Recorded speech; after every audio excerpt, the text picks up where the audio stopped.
You're watching World TV. Kindly subscribe to our YouTube channel for more videos. Click on the subscribe button and the bell beside it. These will notify you once we drop a new video. Thank you. NRT boss Kunle Poli's wife, actress Olayinka has disclosed that she did not get married to him because of money. Olayinka revealed this in an interview with Adeniyi Adewonyi of The Nation. So why do you choose to marry Kunle Poli among all men, considering the fact that you are a very pretty woman?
As an actress, do people try to move away from you because who you are, or do people try to move closer to you because you are Kunle Poli's wife?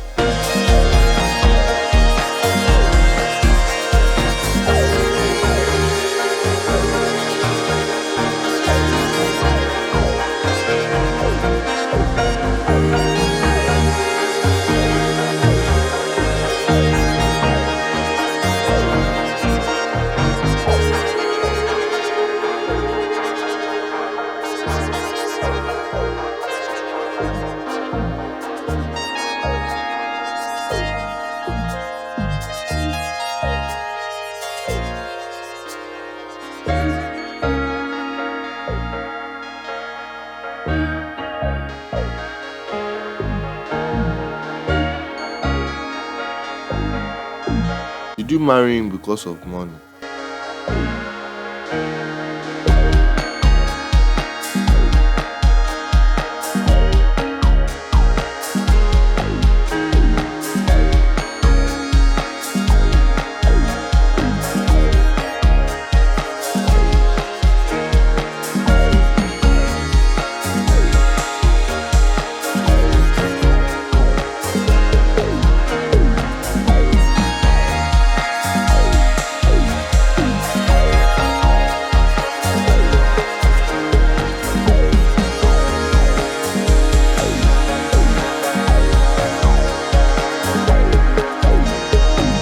Thanks for watching this video. Don't forget to click the subscribe button, kindly comment and share. Thank you, Boya TV.